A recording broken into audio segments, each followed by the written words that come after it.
Chasing winter, let's get into it. You guys showed a lot. In the years coming up to an Olympics and trying to qualify, it's already a vulnerable place to be, let alone throw a pandemic on top of it. So what about Chasing Winter are you most excited for people to see? And what are you maybe less excited for people to see? I think I'm mostly excited for people to get to go behind the scenes and not just see my preparation for Olympics or my rehab from an injury, but to see all of us kind of going through it together and get a little backstory on some of the other Red Bull athletes and other kids in the up and coming scene that are really pushing to go to a games and what that's like and the tricks that need to be learned now to even be a contender or to even make these strong nations like America, Japan, Canada. These are hard teams to make. And I think they did a really good job of showing that and displaying that. That was actually going to be my next question because it was really cool to get to know like Hailey Langland, Canter. I had no idea. That kid has an incredible story. And of course, Takeru Otsuka. So based on what we see in the doc, but also what you've seen in contests, what level of competition are you expecting in Beijing? You know, slopestyle is such a trip in a lot of ways because sometimes you show up at a place and maybe the run's a little bit flat, or maybe the builders get really creative and this and that. And then you think there's going to be 1620s and 1800s. And then like last week, the winning run has two 1260s in it. And you're just like, what? So it's always changing, always different. I think that's what's really rad about slopestyle. But I know Beijing wants to see the best snowboarding they can, the highest level of it. So I would imagine that they're going to build the jumps big enough.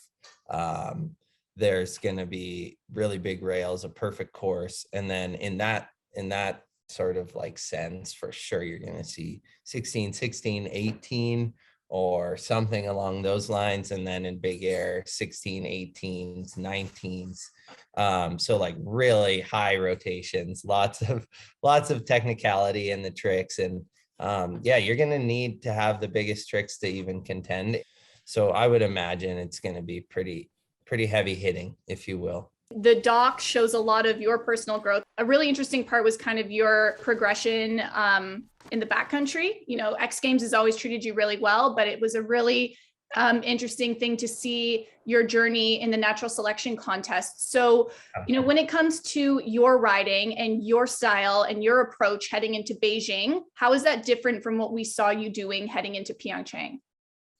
Going into Pyeongchang, I was riding a lot of contests, but also got really injured in the backcountry, and that really put a slump on things. And then as soon as I got back, I started riding quite a bit and got a few contests in, and then went to the game. So that was just like a whole different sort of approach. And leading into this one, it's been different. I missed a lot of slopestyle contests last year, had insane success at natural selection, which I didn't really even think was possible for me to win an event like that. And that really was a special one for me, probably a career highlight, if not the biggest career highlight. And then winning the world champs big air, didn't really see that coming, having some struggles in slopestyle. And then this year it's been going really awesome, focusing super heavily on my tricks and my riding and like getting my spot. You know, the doc did show you dealing with COVID, which is the pink elephant in the world right now. We saw you deal with that directly and indirectly. How much is the pandemic playing a role right now? Oh man, it's playing a role, that's for sure. Right around before Christmas, it just went crazy again, the new variant.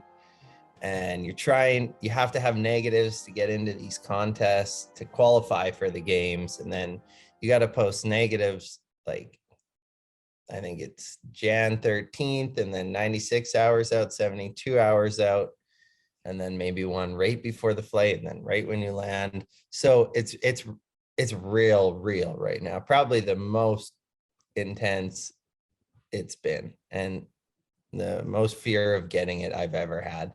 I'm like really trying to play it safe, hazmat suit guy. It's a small price play to go to a big games, and I want to go. So I'm just laying low and trying to stay healthy. It's a trip. But I think you gotta snowboard too. You gotta stay in it. And I'm just trying to alleviate my chances with staying on my board and staying competing. And yeah. Are you concerned about the games at all, considering the variant and kind of just the general temperature of the room? Well, honestly, I think that if you get on the plane and you can go, you are so negative that it's like by the time we get there, we're like so removed from anyone. We'll be on the slopestyle course and then on the big air venue and then on the plane home. I'm not worried about that. I'm worried about getting there. That's what I really care about, getting there and being able to compete and getting home. It's a lot to juggle, getting 2 medals. I know I can do that if I ride to the best of my ability. Obviously it's a judge sport, so at the end of the day, it kind of comes down to them. But just from what I'm seeing and what I've been doing and scores I've been putting up, I can do well. And yeah, it would be a true honor, and a big goal of mine is to come home with 2 pieces of hardware.